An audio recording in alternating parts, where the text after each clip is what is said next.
So hello dear student, কেমন আছো? I hope প্রত্যেকে শুধু ভালো না, ভীষণ ভালো আছো। স্ক্রিনের ওপর একটা প্রশ্ন দেখা যাচ্ছে, তাই না? এই প্রশ্নটা প্রথমে আমরা মন দিয়ে পড়বো, বুঝবো, তারপর অঙ্কটা করব। ওকে, চলো প্রথমে পড়ে নিই। বাই দ্য ওয়ে, এই কোশ্চেনটা এসএসসি এমটিএস 2022 সালে অলরেডি আসছিল। সো ধ্যান দিয়ে আমরা পড়বো, বুঝবো, স্টেপ বাই স্টেপ করব। ওকে, চলো পড়ে নিই। প্রথমে প্রশ্নটা রয়েছে যে Akshay has 30 article, each having the same cost price. He market the price of his article at 30% above its cost price. He sold 15 of the article at a discount of 20% each, and the remaining 15 article at a discount of 20% each, thereby gaining of a total profit of 630 rupees.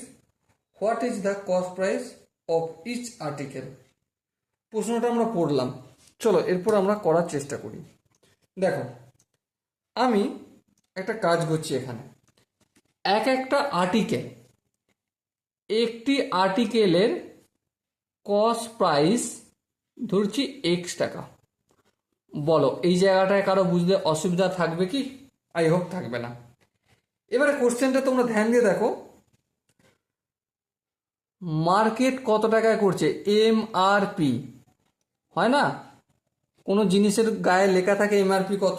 যেমন ধরো, ঠিক আছে, যেমন ধরো একটা তুমি জামা কিনতে গেলে জামার শার্টে একটা কলারে লেখা থাকে এমআরপিটা কত, বা কোনো একটা প্রোডাক্টে কিনতে গেলে সে প্রোডাক্টে এমআরপি লেখা থাকে। ওকে, সো এখানে অক্ষয়বাবু প্রতিটা যে আর্টিকেল, প্রতিটা আর্টিকেলের উপরে এমআরপি লিখে রেখেছে কতটা? কস্ট প্রাইসের 30% বেশি। মানে এই কস্ট প্রাইস এক্স তো লিখেছে, তার সাথে এক্সের 30% অ্যাড করে রেখেছে। সো আলটিমেট এটা যদি ক্যালকুলেশন কি করে কি পাবো? 130x/100, এটা পাবো আমি এমআরপি। আর একটু যদি ক্যালকুলেশন করে নিই, 13x/10, এটা পাবো কি এমআরপি লেখা থাকে। ওকে, এবারে 15টি আর্টিকেল, আর্টিকেল লিখলাম। 15টি আর্টিকেল এর সেলিং প্রাইস কত? একটি আর্টিকেলের সেলিং প্রাইস কত? প্রথমত কত এমআরপি কত লেখা আছে? 13x/10। হ্যাঁ, কিন্তু এই এমআরপিতে কি দিয়েছে? দেয় না। প্রথম ক্ষেত্রে কি করেছে, এ থেকে কিছুটা দাম বাদ দিয়েছে। কতটা দাম বাদ দিয়েছে? এই এমআরপি যে লেখা রয়েছে তার 20%, মানে ইন্টু 20। এটা কি পেলাম আমি? একটা আর্টিকেলের দাম।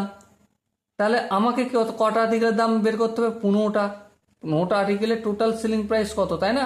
তাহলে ইন্টু কি করব? 15 করে দেবো।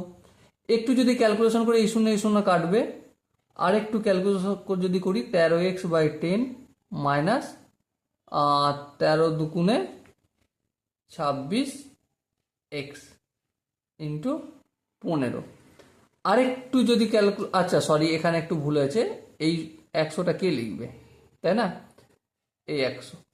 সো এবার দেখো লসাগু 10 আর 100, লসাগু কত হবে? অবশ্যই 100 হবে।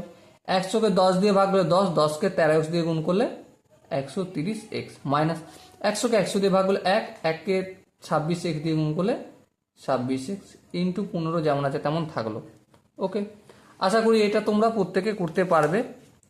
আরেকটু যদি ক্যালকুলেশন করে যাই, 130 থেকে 26 বিয়োগ করলে কত হয়? 104x/100 into 15। একটু যদি কাটাকাটি করি, ধ্যান দিয়ে লক্ষ্য করো, কি এসে দাঁড়াবে? 3, 5, 15, আর এটা 5, 20, 100। আরেকটু যদি আগে যাই, দেখো এটা হচ্ছে 4, 5, 20, সরি এটা 5 করি, 4, 5, 20, 4 দিয়ে কাটছি। আর এটা 4, 2, 8, 4, 6, 24। তাহলে 26x গুণিতক 3/5। 26কে যদি 3 দিয়ে গুণ করি, 3, 6, 18, তিন দুগুণে ছয়, ছয় একে সাত, 8x/5, ঠিক হলো কি? 3×6 = 18, তিন দুগুণে ছয় একে সাত, 8x/5 পেলাম আমরা। ওকে, আশা করি এখানটা কারো বুঝতে অসুবিধা নেই। এবার টোটাল আর্টিকেল কত? দেখো টোটাল আর্টিকেল কতটা? 30টা, তাই না? তার মধ্যে 15টা আর্টিকেল কত পার্সেন্ট ছাড়ে বিক্রি করেছে, তাদের সেলিং প্রাইস কত টোটাল হয়েছে সেটা আমি বের করে নিয়েছি। বাকি যে আর 15টি আর্টিকেল এর সেলিং প্রাইস, এর যে এমআরপি, এক একটার এমআরপি কত? 13x/10, ছাড় দিয়েছে মানে বিয়োগ কতটা? 10%। তাহলে 13x/10 ইন্টু 10/100, 10% হচ্ছে। এই পুরোটাকে ইন্টু 15 করব। কেন 15? কারণ একটি আর্টিকেলের দাম এটা 15টা, তাহলে 15 দিয়ে তো গুণ হবেই।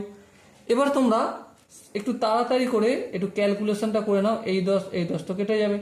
সো আলটিমেট কি পাবো? 100 লসাগু হবে, 100কে 10 দিয়ে ভাগ করলে 10 হবে, 10কে 13x দিয়ে গুণ করলে 130x মাইনাস 13x ইন্টু 15। আরেকটু যদি ক্যালকুলেশন করি, 100, 3 করে দেয় 10, 7, 1 একে 2, 2 করে দেয় 3, 1 দিতে 117x ইন্টু 15। আরেকটু যদি ক্যালকুলেশন করে দেখো, 3, 5, 15, আর এখানে কত হবে? 20। সো 3 × 51, 351x, আর নিচেটা হবে 20। তাহলে এটা কি পেলাম আমি? বলো, এই 15টা সেলিং প্রাইস। বেশ, 15টা সেলিং প্রাইস পেলাম। তাহলে অ্যাকচুয়ালি টোটাল সেলিং প্রাইস কত পেলাম? টোটাল সেলিং প্রাইস এই 15টা বিক্রি করেছে এই টাকাটায়, বাকি 15টা বিক্রি করেছে এই টাকাটায়, তো দুটো যোগ করে দিলেই হয়ে যাবে। চলো যোগ করে দিই। 78x/5 plus 351x/20। এবারে আরেকটু যদি ক্যালকুলেশন করি, লসাগু হচ্ছে 20, 4 হবে, 20কে 5 দিয়ে ভাগ করলে 4, 4কে যদি 78 দিয়ে গুণ করি, 4 আসতে 32, 2 হাতে থাকে 1, সরি 4 আসতে 32, 2 হাতে থাকে 3, 4 7 28, 28 আর 3 28, 29, 30, 31। এটা হলো। প্লাস 20কে 20 দিয়ে ভাগ করলে 1, 1কে 351x দিয়ে গুণ করলে ওটাই হয়ে যাবে। আরেকটু ফার্দার যদি ক্যালকুলেশন করে নিই, 1 আর 2 এ 3 হবে, 5 আর 1 এ 6 হবে, 3 আর 3 এ 6 হবে। তাহলে এইটা হলো আমাদের কি? টোটাল 30টা আর্টিকেল, তার সেলিং প্রাইস। এবার দেখো, অঙ্ক কি শেষ না? আচ্ছা, আমরা প্রথমেই কোশ্চেনে একটা জিনিস ধরেছিলাম। কি ধরেছিলাম? একটি আর্টিকেলের দাম ধরেছিলাম, তাই না? একটি আর্টিকেলের দাম, তাহলে 30টা আর্টিকেলের কস্ট প্রাইস কত হবে? অবভিয়াসলি 30x হবে, ঠিক কি না? হ্যাঁ। এবার দেখো প্রফিট কত বলেছে। প্রফিট মানে কি? Profit equal to selling price minus cost price.